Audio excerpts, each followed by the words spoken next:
इस सृष्टि में यदि सबसे मूल्यवान कोई वस्तु है तो वह है ज्ञान। धन नष्ट हो सकता है, शक्ति छिन्न हो सकती है, लेकिन विद्या वह प्रकाश है जो अंधकार में भी मार्ग दिखाती है। आज हम आपको सुनाने जा रहे हैं माँ सरस्वती की पौराणिक कथा। वे देवी जो वाणी है, जो संगीत है, जो बुद्धि है और जो स्वयं ज्ञान का स्वरूप है। पौराणिक काल में जब सृष्टि का आरंभ हुआ, चारों ओर केवल शून्य था। ना कोई स्वर, ना कोई भाषा, ना कोई समझ।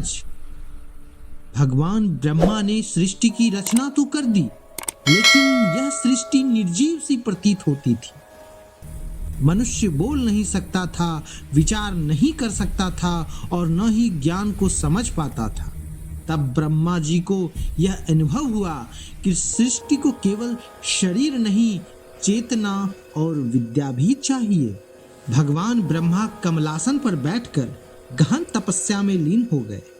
उनके हृदय से एक ही प्रार्थना निकली, हे दिव्य शक्ति, इस सृष्टि को वाणी दो, इसे ज्ञान दो, इसे समझने की शक्ति दो। तभी आकाश में एक अद्भुत श्वेत प्रकाश फैल गया। उस प्रकाश से प्रकट हुई माँ सरस्वती, श्वेत वस्त्रों में सुशोभित, 4 भुजाओं वाली देवी। एक हाथ में वीणा, दूसरे में वेदों की पुस्तक, तीसरे में जपमाला और चौथे में कमंडल। जैसे ही माँ सरस्वती ने वीणा के तारों को छेड़ा, सृष्टि में पहली बार नाद उत्पन्न हुआ। उसी नाद से शब्द बने, भाषा बनी, विचार जन्मे और ज्ञान का प्रसार हुआ।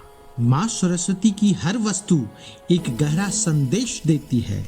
वीणा यह बताती है कि ज्ञान में संतुलन और मधुरता आवश्यक है। हंस जो दूध और पानी को अलग कर सकता है, वैसे ही विवेकशील व्यक्ति सत्य और असत्य में भेद करता है। श्वेत वस्त्र ज्ञान का मार्ग, पवित्रता और सात्विकता से होकर जाता है। पुस्तक अर्थात वेद, विद्या केवल पढ़ने के लिए नहीं, जीने के लिए होती है। ऐसी मान्यता है कि वसंत पंचमी के दिन माँ सरस्वती का अवतरण हुआ था। इसी दिन बच्चों का विद्यारंभ संस्कार होता है, पुस्तकों और कलम का पूजन किया जाता है। विद्यार्थी माँ से बुद्धि, एकाग्रता और विवेक मांगते हैं, क्योंकि माँ सरस्वती केवल विद्या नहीं देती, वे विद्या को सही दिशा देती है। माँ सरस्वती हमें सिखाती है, विद्या का उद्देश्य अहंकार नहीं, विनम्रता है। ज्ञान का प्रयोग कल्याण के लिए होना चाहिए। बिना विवेक की विद्या विनाश का कारण बन सकती है। यदि विद्या जीवन में प्रकाश है तो माँ सरस्वती उसकी अनंत ज्योति है। आइए हम सब प्रार्थना करें, हे माँ सरस्वती, हमारे मन को शुद्ध करो, हमारी बुद्धि को तेज करो और हमें सही मार्ग दिखाओ।